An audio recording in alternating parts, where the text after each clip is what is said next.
I think this is the only session of molecular evolution and transcriptomics for the virtual evolution conference. And our first speaker is Lydia Lopez Vasquez at Kansas State University. So thank you very much. Hello, my name is Lydia Lopez, and I am currently an undergraduate student at Kansas State University, and I work in Dr. Olson's lab along with postgraduate Dinah Davison. And our project is gene expression during the development of plastic somatic cells in the bulbocene green algae. And can I interrupt? Do yeah. people see Lydia's screen right now? I do not see it. You guys are okay? Oh, okay. Okay, I'm sorry. I'm sorry to interrupt. Maybe I'll rejoin. You're good. Okay. Okay. And okay, but if anything, let me know and I can try to adjust. Okay, so a bit of background. So a key step in the evolution of complex multicellularity is that of the evolution of cellular differentiation. So in cellular differentiation, we know that unicellular organisms are environmentally regulated, while complex multicellular organisms are developmentally regulated. So we want to fill in this bridge. What bridges that transition from an organism being environmentally regulated to being developmentally regulated? And we know that what fills this bridge is plasticity, in which a lot of our project is based on. So we know that multicellularity has evolved dozens of times within the lineages across the tree of life and within the evolution of multicellularity in these lineages. We have also seen that some of them have also evolved cellular differentiation. And so you can see those lines that have evolved these cellular differentiation if you go to the names and see the star next to them. However, to examine further on this topic, we are using the bulbocene green algae as our model system because it not only has a lot of benefits in which I'll get into here in a little bit, and it has a great range of diversity, starting from morphological complexity. So it has within this family, you have unicellular organisms such as the Chlamydomonas, but you also have undifferentiated multicellular organisms like the Gonium and Euterina. And then you can go up further to fully differentiated multicellular organisms, species like the Pleidorhina and the Volvox. So not only does it have this range of complexity from unicellular all the way to fully differentiated multicellular, but within those multicellular families, they also have different categories of differentiation. So these are the different categories of differentiation found in the bulbocene green algae, starting with undifferentiated colonies, such as the Gonium. So within these colonies, all the cells found inside are reproductive undifferentiated colonies. We also have soma-differentiated colonies like the Pleidorhina, in which the cells within this colony not only have that reproductive undifferentiated cells, but they also have non-reproductive somatic cells. And then we can go to more complex differentiality, which is the germ soma differentiated colonies, in which has not only specialized somatic cells, but also germ cells. And these are the known categories of differentiation. However, there is another one, that is plastic soma differentiated colonies. So here in plastic soma differentiated colonies, within this family, we have noticed it in Euterina in particular. And this is when they usually look like Gonium. They have undifferentiated cells. However, we saw it under, if you stress it, such as cold shock, they develop this secondary cell type, which are plastic somatic cells. So it has that plasticity ability trait in it. And then we know that cellular differentiation has evolved multiple times. And so if you see this diagram, the nodes that are purple and yellow correspond with species that have differentiation regardless of the environment. And we can see how different this is within just this lineage alone. And so it has arisen multiple times. But we also see that within this family, how they give rise to the somatic cells is way different from one to another. For example, through asymmetric division, you see that a lot of the Volvox species within this family give rise through that way, through asymmetric divisions, while others don't. And we know that in at least one Volvox species that has been studied, that the Reg A gene is necessary for this to happen, but not a lot is known about the others, which we are trying to figure out. We're trying to fill in that knowledge gap as well. So the plastic soma differentiated colonies in Uterina, the ones we are looking at specifically, and within the family, they were subjected, for example, the first generation, they were directly subjected to the cold shock, and those developed plastic somatic cells. And whenever they grew and reproduced, their offspring either also passed down those plastic somatic cells, or they went back to their original state. But by the time they got to their grand offspring or the third generation, they went back to their original state. They do not have any plastic somatic cells. So again, we see that plastic trait in there. So that led us to our research question that we are trying to figure out: is a repeated evolution of somatic cells underpinned by similar patterns in gene expression? And to do this, we are setting up lines of Uterina species NIS 3984. So we're taking one colony, and from that single colony, we are setting up flasks so that they can have the most be identical to each other. And then we're gonna have an experimental line and a control line. In our experimental line, we are gonna subject it to cold shock. And that's gonna be the stress factor. And during this, we are also going to be collecting tissue samples from our algae during different developmental stages for the span of 2 generations. And after we collect that tissue, we are going to extract RNA from it and send it off so that it can be sequenced through bulk RNA sequencing. And then we are going to analyze the phenotypic, transcriptomic, and developmental data, not only in the undifferentiated cells that are in those colonies, but also the somatic cells. So we're also going to be comparing the 2 different cell types and how their gene expression might or might not change and how they look like. And so with this, our project, we are doing it with Uterina, but in our lab, we're also doing it with other species within the family, the Volvocine green algae families. We in Uterina, as stated above previously, that has plastic soma differentiated colonies. So it has that ability. It usually only has undifferentiated colonies, but can give rise to that secondary cell type, the plastic somatic cells. We're also going to do it with Pleurorhina, which normally has already those somatic cells and the undifferentiated cells. And we're also going to do it with Volvox fusariae, and that one has specialized, it's germ soma differentiated colony, so it has specialized functions. So the difference, we can see that this one, you need a stress factor in order to give rise to that secondary cell type, while this one already has it. So how does it develop? How does it already have? Does it change from the Uterina or the other species? So that's what we are trying to figure out.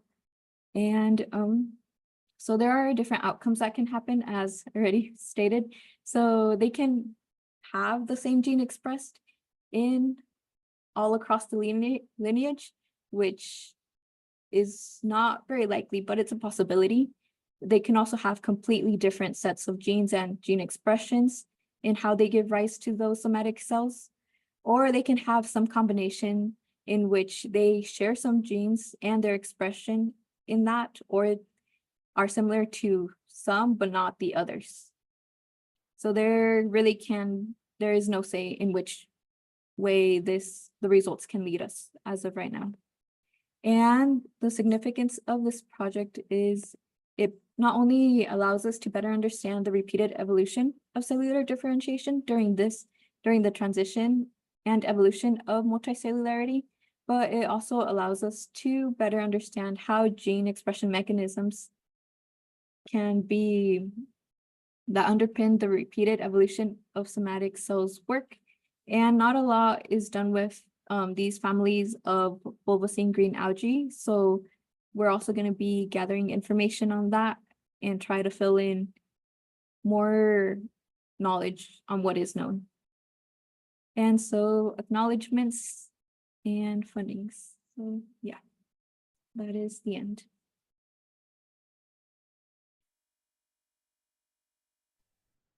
Okay, great job, Lydia. Thank you for that talk.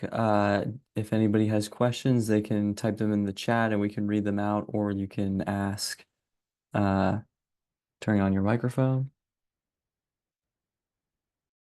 Have to raise your hand so then we can unmute you. Oh, okay, sorry. If no one else has there's a question. Okay. Yes, go ahead, Jigar. Uh, Thanks, Robert. Great talk, Lydia. I was wondering, why would you not choose single cell RNA sequencing as against the bulk sequences, since you are planning to study the cell differences in cell differentiation? Oh no, great question. No, yeah. We were originally going to do single cell sequencing. However, right now we are just doing bulk sequencing because of some events we did not like can't don't have particular control of. Sometimes how we set up our experiment, sometimes the algae have a mind of their own. So right now we are just trying to get an overall picture and then seeing, depending on those results, we might change it to single cell sequencing, but I would have to look more into it for more reasons of why we did that change. But great question. Sounds good. All the best. Thank you. Yeah, I had the same question. So I appreciate your question, Jigar. But maybe I could ask in a different way. Like when you induce the plastic cell type, are many of those cells, does it generate many somatic cells or few? Because if it was few, then maybe the bulk RNA-seq would be less helpful. Oh, no, great question. To be honest, I would have to look more into that right now. It seems like there are, compared to the amount of undifferentiated, like regular cells, it's few compared to those, but not very few that there aren't enough. It makes less than half of the undifferentiated cells as of what I've seen. But Okay. great questions. I would have to look more into that. Yeah, you'll find out. You'll find out how feasible. All right. So if there's no other questions, we can get David to start showing slides. And thanks, Lydia, so much. Thank you. We still have a few minutes Uh, time, I think. Yeah, we've got what? 1 minute. Actually, I have a question, Lydia, Yeah. if you don't mind. I was just wondering, I don't know much about alga plants, but what would be the basis of these plastic changes? Do they also have histone modifications, DNA methylation, these relatively simple plants and these simple multicellular organisms? How do you think the regulation of gene expression happens? Well, that's a great question. Oh, yeah, because I've been trying to read up on other, for example, other studies within the volvocine green algae, but they haven't done studies with Eutorrhina or Pleurorhina. They've only done it on the species called Bulbox, specifically one species called Bulbox cardii. So that's what we are trying to figure out. If you asked me in my personal opinion, I would tell you I do not know. So, yeah. Very interesting project.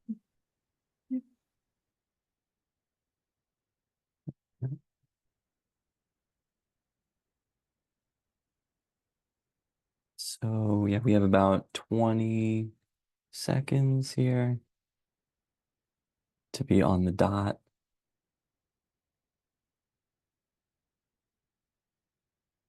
All right, yeah, so we'll start with our second talk now from David Tan at the University of New Mexico.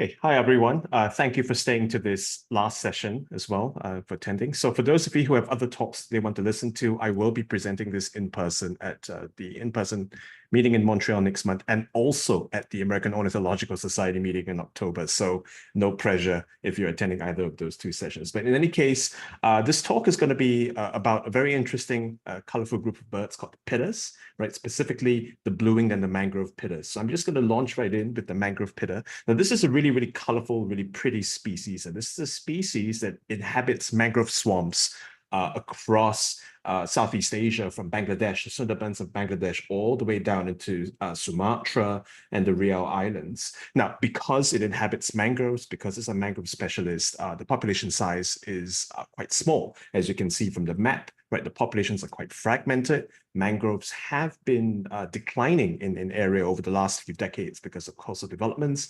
And in Singapore in particular, which is the area highlighted with the red box, right, where most of the study was conducted, the population has declined precipitously over the last few decades, and is now estimated to be no more than 20 individuals. So quite a threatened group of birds, right? Now, add to the story, the blue-winged pitta, which is its sister species. I can guarantee you I didn't just copy and paste the picture. It looks very, very similar, right?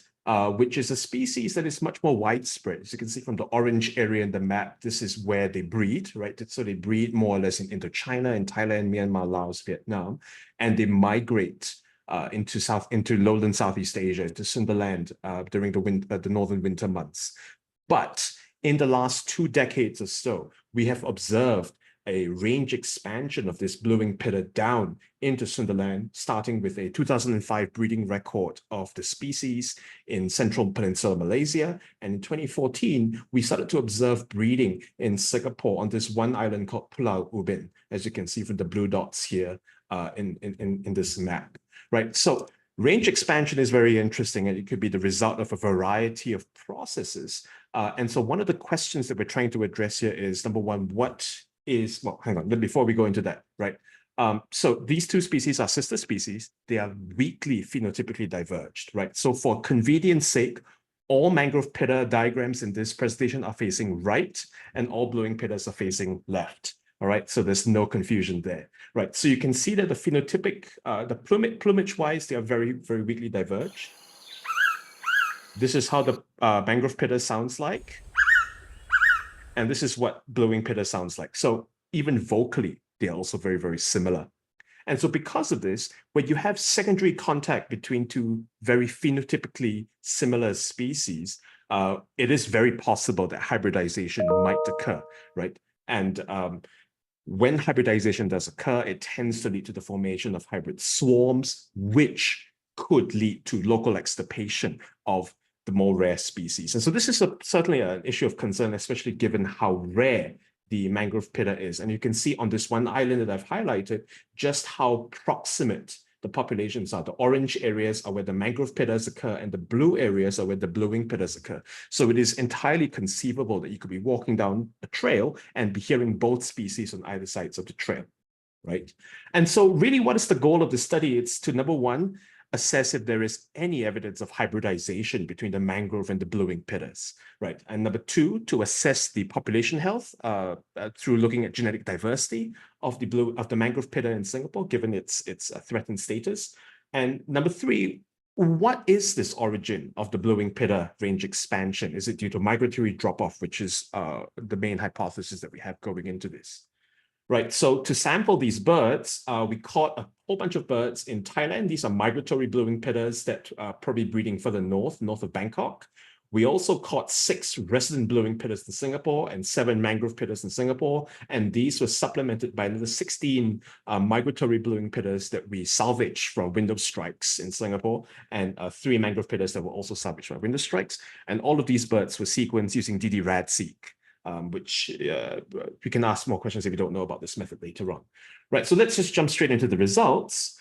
In terms of hybridization, well, the PCA plot shows that we do not infer any evidence of hybridization between the mangrove and the blue-winged pitta. Moreover, we observe sort of almost a climb between the migratory bluewing pittas and the resident bluewing pittas, which suggests that there is some level of gene flow, but population level divergence as well.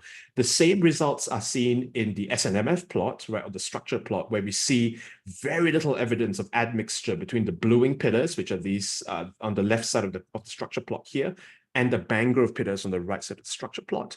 And when we add another K, it just adds more substructure to the bluewing pittas, and the mangrove pittas remain fairly well diverged with very little evidence of admixture, right? We ran an ABABABA test, which is much more sensitive, and we also see no evidence of introgression between either population of the bluewing pitta into the mangrove pitta. So on balance of the evidence, it seems quite clear that there is no evidence for hybridization between the two species. Now, why might this be the case? Well, when we plot genome-wide divergence using FST, right, we do see fairly high genome-wide levels of divergence, right, a mean divergence of 0.452, and with especially high divergence going on in the sex chromosome, the Z chromosome, which is what we do expect to see from fairly well-diverged species. We see this a lot with birds, right? We know that sex chromosomes tend to accumulate mutations at a much higher rate.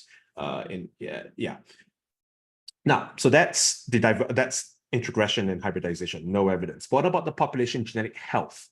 Well, if we look at classic metrics of genetic diversity like observed heterozygosity and pi, we observe that the bluewing pitta, whether the migrants or the non-migrants, seem to exhibit much higher levels of genetic diversity compared to the bluewing pittas. The bluewing pittas seem to have almost half the level of genetic diversity compared to the mangrove pittas have half the genetic diversity compared to the bluewing pittas.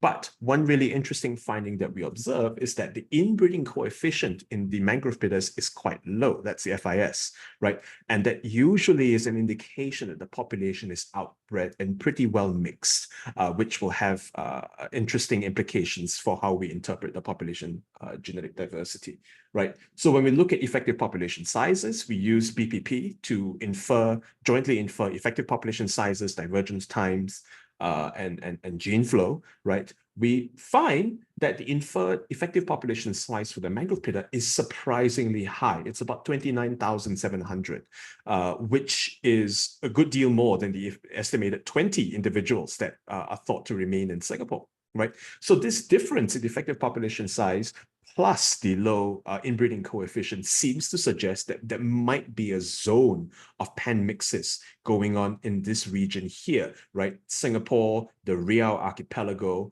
and eastern Sumatra, right? All these mangrove swamps here could constitute a single population unit for the mangrove pittas. And there is morphological evidence for this as well. When we look at mangrove pitta handwing indices, it does seem like they have the capability to at least undertake moderate dispersal as well. So that is good news in essence for the mangrove pitta population, right? So looking at the divergence times of the mangrove pitta, right, BPP, the MSC plus M approach seems to infer that the mangrove pittas diverged from the bluewing pittas around 500,000 years ago. Now, this is a really interesting finding because it conflicts with the last estimate of the divergence time by Harvey et al. In their paper on the entire Subocene radiation, where they initially found that the divergence was around 5.4 million years ago. That's one order of magnitude difference. However, when we compare this against mtDNA tree, we recover about the same divergence time of about 500 to 600,000 years ago, which is really, really interesting. It suggests that the divergence was much, much more recent during the Pleistocene rather than during the Plio-Pleistocene boundary, right? And what could be driving the much earlier divergence estimate could be the fact that UCEs, which was what the Harvey tree was based on, evolved very slowly, and also they had pretty low quality samples. We're using fresh blood samples from freshly caught individuals, right? Now, even more interesting is this inference of a very deep divergence between the resident and the migratory bluewing pittas, right? BPP, if we trust the results, it seems to suggest that the divergence was about 500,000 years ago as well. So mid-Pleistocene. And if we look at sea level changes during the mid-Pleistocene, as you can see from the animation on the right here, right, around the 500,000 year mark, we do observe a relatively stable sea level regime going on here relative to the rest of the Pleistocene, right? There are still some fluctuations, but the sea levels didn't fluctuate as much as they do in later and earlier periods of the Pleistocene. And one interesting thing that seems to occur as we wait for the line to hit 500,000 years is that it was at this point in time where this boundary between continental Southeast Asia and peninsular Southeast Asia was quite stable. And this is entirely conjecture for the time being, but it is possible that the stable formation of this Isthmus of Kra could have been what led to this differentiation between the migratory blueing pittas and the non-migratory blueing pittas, right? So that certainly is fodder for future research as well. Right. So taking a step back from the evolutionary hypotheses, what do these results tell us about the implications for conservation? Well, the lack of hybridization is good news for the mangrove pitta, right? Although this does not preclude the possibility of interspecific competition between the two species, especially since they're in such close proximity to each other. Conservation efforts should focus on mangrove restoration and the recruitment of new mangrove pitta individuals to newly reforested mangrove areas could be a fantastic metric for habitat recovery as well. But moving forward, this study really raises more interesting questions, and one of the things is to look at really to sequence whole genomes and to look for islands of genomic divergence between the mangrove and the blueing pitta, and to assess whether or not these islands of divergence could be linked to adaptations to mangrove lifestyles, right? And this could potentially have much broader implications for species that specialize in mangroves as well, right? And so the other question, of course, to answer is what could be this driver of blueing pitta range expansion? Is it the expansion of monsoon rainforest down the Malay Peninsula, right? Or is it due to climate change, or is it due to niche shifts? That's for future work. And the last question, of course, is what is the effect of the Isthmus of Kra on speciation in Southeast Asia and Sundaland? With that, I thank all my collaborators, an enormous number of collaborators and funders and funding agencies. I think we have 3 minutes for questions. Great. Thank you so much, David. Great talk learning about pittas. And if anybody has any questions, you can raise your hand. We'll unmute you or type in the chat.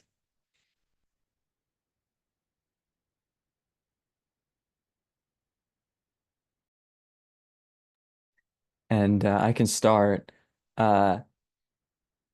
This might be meaningless, but on the original, I believe it was a PCA plot, there were many mangrove. This is going like way back to the very beginning.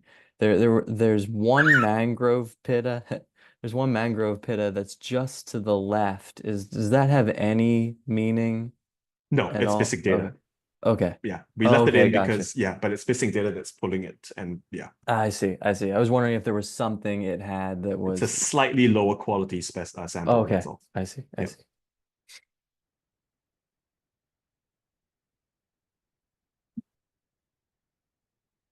And then one more question. Like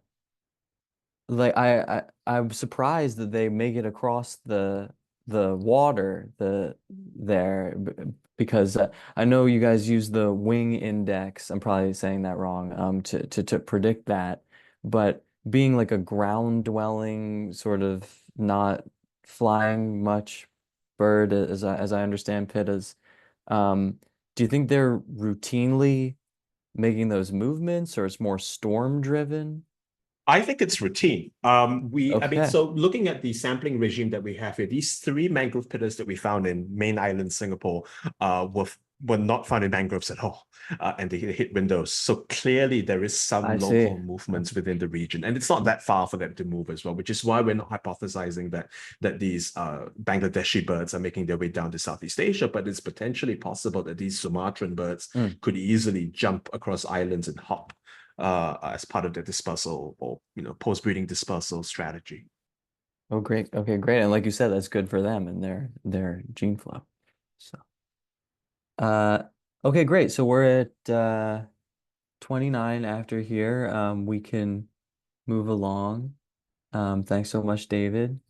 And our third speaker, Sushwo, are you ready for to share a screen? Yeah, thank you very much. I'm now sharing my slides. Okay, yep, perfect. Do you want to go to? Yep, looks good. So, yep, our third speaker, Sushwo Wang, from the Chinese University of Hong Kong. Take it away. Well, thank you very much. Yeah, I think I should say good evening to most of the audience. Because the session is in the time zone North America, but actually in my local time is 6:30 in the morning. It's a little bit hard time for me, but it's also much fun. So so the title, my talk's title might be one of the longest you have ever seen. I think this is also because of the particularity of our project, not only in the content but also in the format. So it's about a solutions manual and online learning platform for Ziheng Yang's two textbooks in molecular evolution. And it's a collaboration between Jianhao Lü. So let's start with this question. In my view, a book with many exercises is never complete without a solutions manual. But typically, the solutions are provided by the author of the original book. However, this one is different. It's provided by a third-party people. So why? I think the answer is because the books is first because the books are so different. We all know that molecular evolution and phylogenetics are very important domains in biology, but they also pose a high barrier due to their interdisciplinary nature to many people who want to explore in this field. And Ziheng Yang's two very famous books, Computational Molecular Evolution and Molecular Evolution as Statistical Approach, are widely recognized as highly impactful resources, as evident by the number of citations since their publication within the last 2 decades.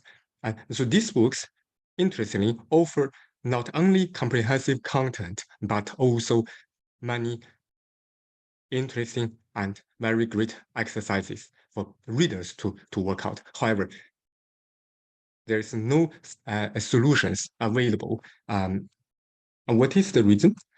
Let us have a look at what the author of the book said. If I can find the time, I will try to develop a web page for the problems and the programs in the book. So probably Ziheng is too busy to make it and to post it to the public. As such, we came up with this idea. Why not provide a third-party solutions manual to these books so that people who are interested in this knowledge can have maybe a better understanding of the content of the books and also the problems. So that is how we started. So now we are providing a 150-page tentative solutions manual through the GitHub repository, which covers all of the 75 problems of the two very nice books.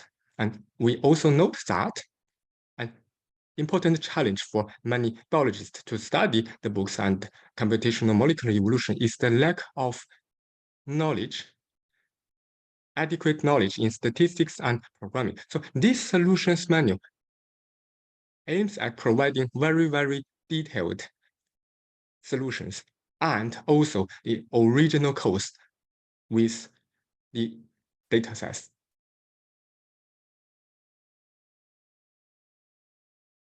So there are 3 types of problems included in the books: proof or computation, coding, and software operation.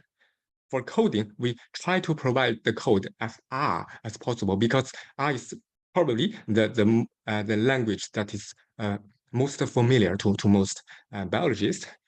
For software operation, we mainly use PAMO, but also we include many other software, some of which are developed at the early time, and some of which were developed relatively recently, so that the readers can have a better appreciation of how the different software were developed and were brought together to solve some interesting problems.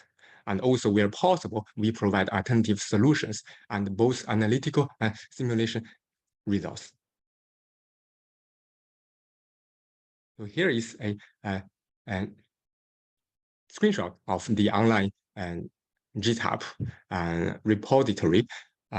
So if you do not have time, no worries. And there's the QR code will be shown in all of the following slides. Let's have a look at an example of how the solutions look like and how it compares to other sources of the solution. So there's not any need to read the question or to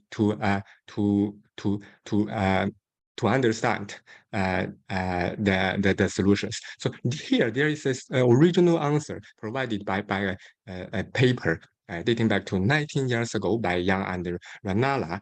And so this question is about Bayesian model selection. And we see that by looking at only the form of the solutions provided in the original paper, it looks like a very relatively easy question, but actually the solution is not trivial at all. So this is how we derived the solutions, following actually in a quite similar way as provided by that paper. As you can see here, there are many more steps that involve many other necessary calculations. So by providing such a analytical solutions, we hope that people can better understand what happens in the problem and how the solutions can be found. We also provide the simulation results using R. Okay. Okay. So far, so we have a good overview of the project. Of what it does, but I think there is something that is beyond the solutions and maybe even the books. So if we look back at the project, we found it was not research because it was not about exploring something new, and it also not education. It was not reviewed by experts. It was also not accepted by previous history conferences. Probably due to its special format and content. It was not funded by any grants. It was also not counted as any output, at least in my current university. So we were all going direct to the right. Because we were trying to provide an answer to the questions. We were also going direct to the wrong because this project doesn't seem to be a project. So why bother doing this? Have a rethink. And the answer is we provided several clues. So we hope that evolutionary biologists can use this. It could be helpful to some evolutionary biologists to help them better study molecular evolution. But our greater aspiration is that people can recall their math knowledge mostly at undergraduate level and apply them in their research. We also hope that this tiny contribution can help bridge the divide between people in different fields to work together on the interesting biological questions. As an example, so the three authors related to this project, the original author Ziheng and the two others of this solutions menu. So they actually they were from the same university. But they came from different majors. And Ziheng actually majored in animal sciences as an undergraduate and also the PhD student. And Jianhao and I came from math and biology. So and this we share the same Almata, which is Chinese Agricultural University. Okay, so another thing is that we hope there could be a community-driven effort to help people study molecular evolution. So here there have been already some inputs from other people to contribute to some of the alternative solutions of this solutions menu. We also list some of all of the questions that we think are particularly need help from other people, because we are not very sure about the correctness of the solutions. Another thing is that I think there is another place where a community-driven effort has been well formed to help people study molecular evolution or the to use the PAML, which is at the Google discussion group of PAML.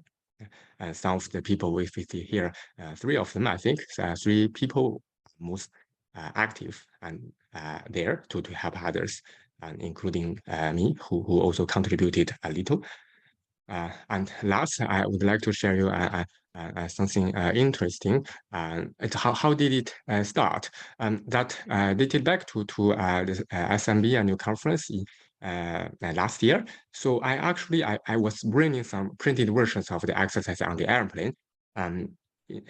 In order to either work some of them out on the airplane, or if I failed, I can use them to help me fall asleep during the long distance flight. As it turned out, it didn't work. I failed to work out them. But the next day, I shared this interesting experience with the book's author, Ziheng, and very grateful. I received much encouragement, and that is how it started. And now it's almost 1 year later, and we are providing this tentative solutions menu.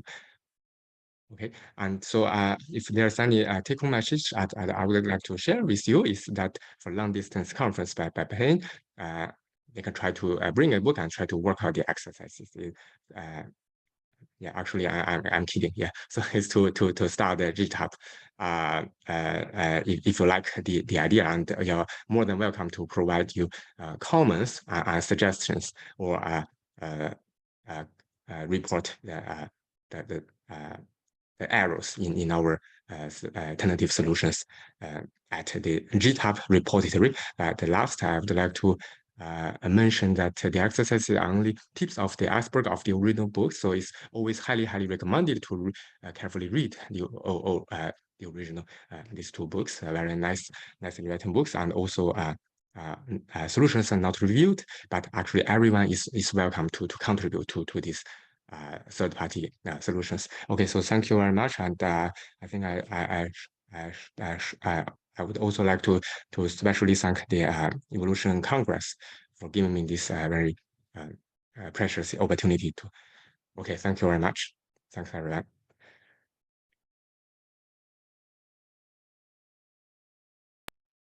Thank you very much, Sishuo. Really appreciate it. If anybody has any questions, you can go ahead.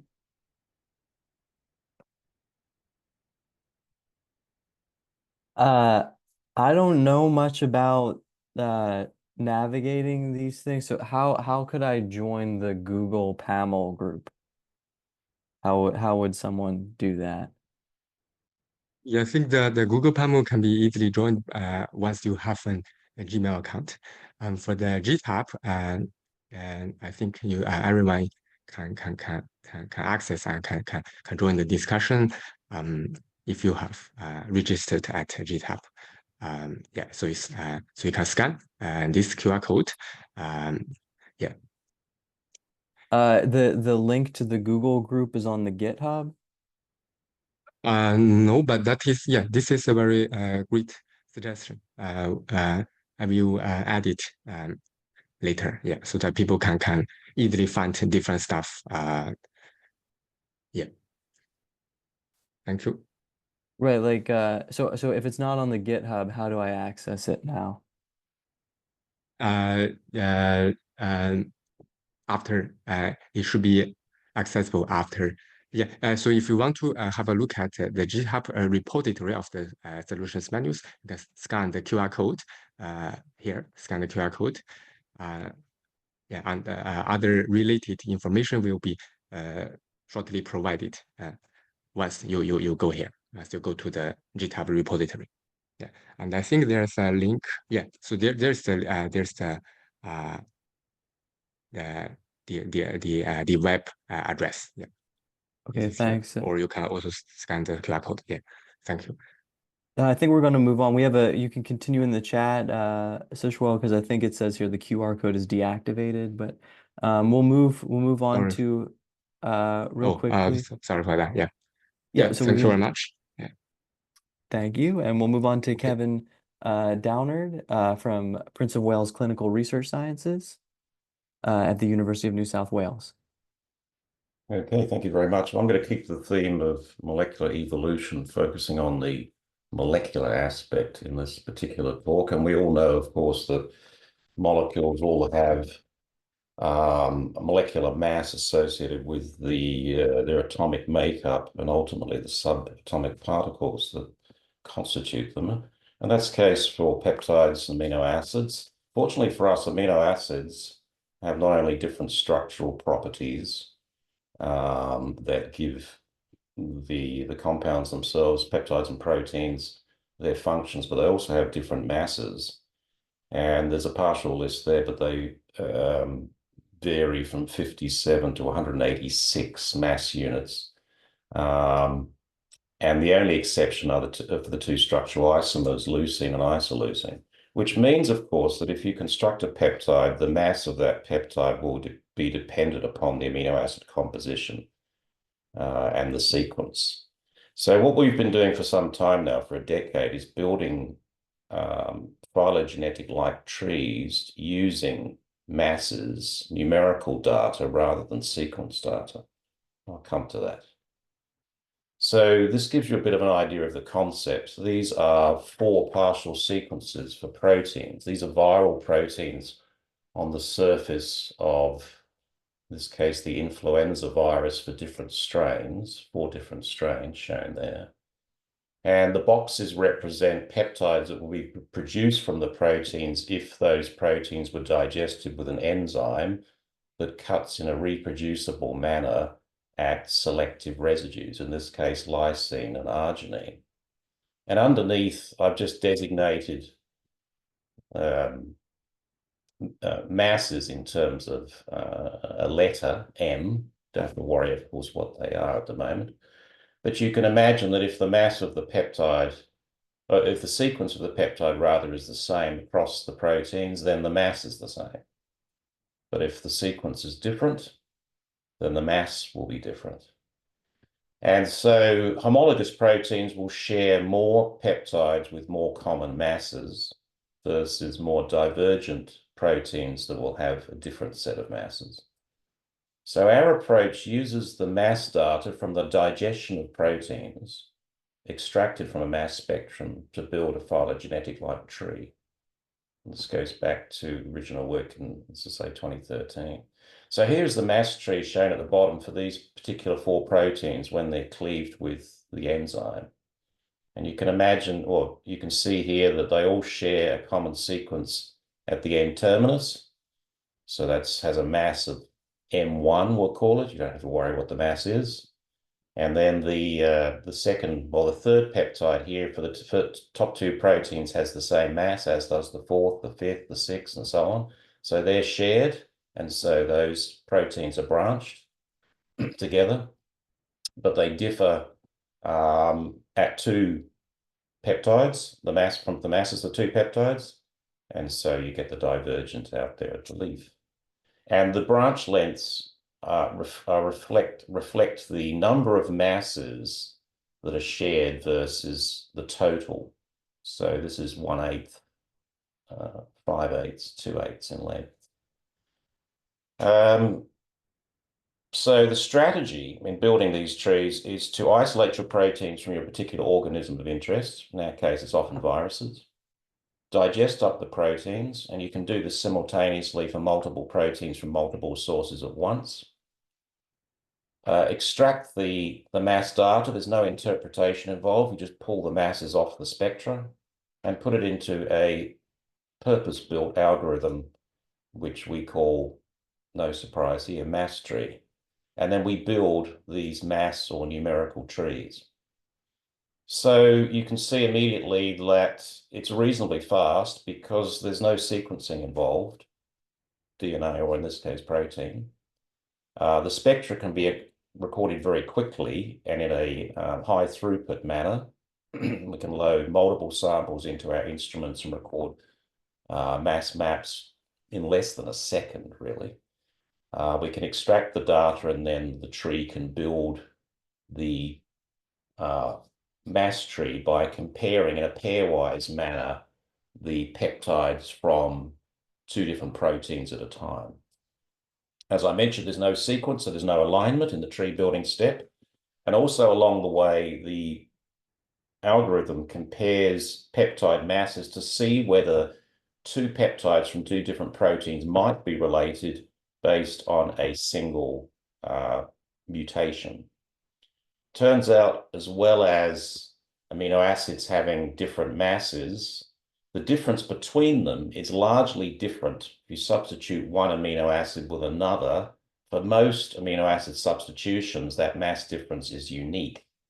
And so the algorithm compares the masses of from one protein to the next to see whether the difference between 2 of them might be associated or likely associated with a single amino acid substitution. And if it detects that as such, it will flag it. And it puts that information into the tree during the tree building step. So it's not a separate step. In cases where the mass difference between 2 amino acids is the same, which can sometimes happen when you get the same chemical change, you might be adding a hydroxyl group or removing a hydroxyl group as you go from one amino acid to the next. If there are 2 differences, the program biases the amino acid change that involves the least nucleotide differences at the codon level. If there is no difference, it will flag both amino acid substitutions as being possible.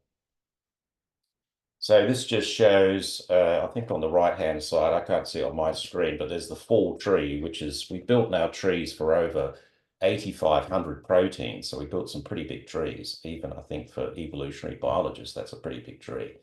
This is just a zoom in of a part of a tree, and you can see that on the branch nodes, which are numbered there, those mutations are flagged. And the one I've circled is a histidine to tyrosine mutation, which is an important one associated with antiviral resistance that this particular protein enzyme in a virus, neuraminidase, is sensitive to. So when this mutation occurs, one of the antivirals that's commonly used, oseltamivir, against the virus, is no longer effective. So those are mutations that are obviously particularly important in studies of viruses. And what we want to know from an evolutionary biology sense is obviously how often they occur, and when the tree's built, what mutations might lead to these mutations occurring, and what happens once the mutation has set itself into strains. Do the subsequent strains revert? Does that mutation revert, or does something else happen? So we've studied those sorts of things. This is a table which summarizes some of the data from the study. And we found in looking at this particular H275Y mutation that there was a serine to alanine mutation that occurred ancestral to this particular resistance mutation in a large number of cases. And we also followed what the descendant mutation was. So what happened next after that antiviral resistance mutation had taken hold. And in that case, we found another mutation also in the active site. So we flagged these in terms of the structure of this neuraminidase, this enzyme, this viral protein, and they were in close proximity. And also these mutations caused hydrophobic changes in the active site. And so what we're basically studying here is mechanistic aspects of these mutations and how they interplay. Just to give you an idea for those people who might be skeptics, and we've certainly faced some in the evolutionary biology community with our trees and this strategy, On the left-hand side, I've got two trees there. One is the mass tree. So this tree, remember, is a numbers-based tree built from the peptide masses for neuraminidase proteins. That's one particular viral protein on the surface of influenza for 595 proteins from 595 different strains. And it's color-coded to show you these are all from H1N1, human H1N1 strains. And this is obviously the N1 neuraminidase then. And it's color-coded to show the period at which the strains were isolated. And you can see that the mass tree does a good job of resolving strains of different periods and also resolves out pandemic strains from the 2009 pandemic, swine flu, so-called swine flu pandemic. And next to it is the sequence tree. So this is a tree built from a typical evolutionary biology strategy, protein-based sequence alignment tree building step. And you can see there's a great similarity between the trees. And we've measured those similarities using a whole range of different tree comparison programs that people might be familiar with. On the right-hand side is an unrooted tree. This was a midpoint rooted tree. Both of these are midpoint rooted. Unrooted tree for a different protein now, dimethyl adenosine transferase, important in ribosome biosynthesis and protein synthesis. It's ubiquitous across a whole range of living species. In this case, we've got a tree, unrooted tree for 201 animal species, mammals, birds, fish, and it's color-coded again. And you can see that the mass tree does a pretty good job of resolving the species based on the type of species they are. And the sequence tree is the smaller one on the far right-hand side.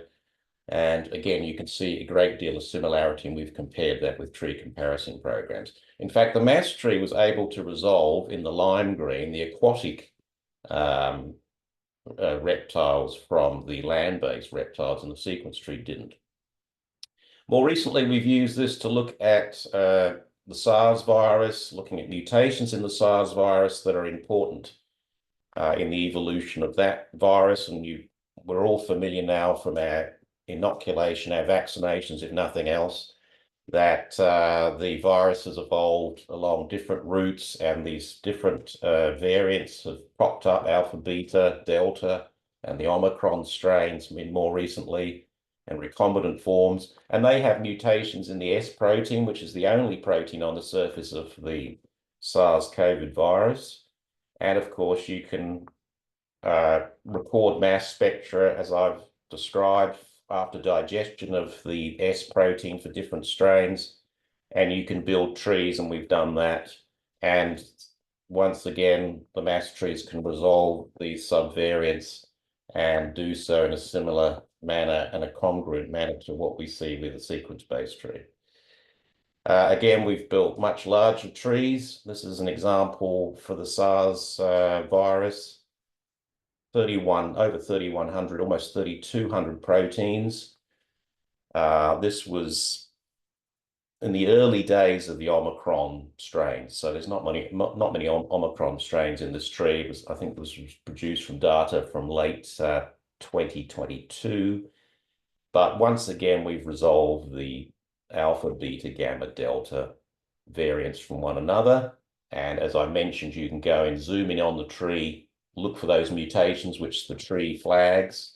And in this case, we found a PS, proline serine mutation. And if you look at the sequences, which are not used to build the tree, but if you look at them separately for those two particular known viruses, you find that PS mutation. So it's quite reliable in most cases of identifying what the mutations are from the mass data alone. So in summary, I hope I've convinced you that this is an alternate strategy to build phylogenetic trees that are reliable. And we've, as I say, been doing this now for a decade. So we've certainly convinced ourselves, and I hope we've convinced others. They're not identical to a sequence tree, but of course the data is not identical, but there's a great deal of similarities. And I think I'll leave it there. You can read the rest of the slide. Let me thank the people involved in the funding bodies. Thank you very much for your attention. All right, thanks so much, Kevin, for that interesting talk. Maybe see some trees built in a way that haven't seen before. I think we'll have questions in the chat and we'll move directly to Wei Lu's talk. So Wei, if you want to share your screen.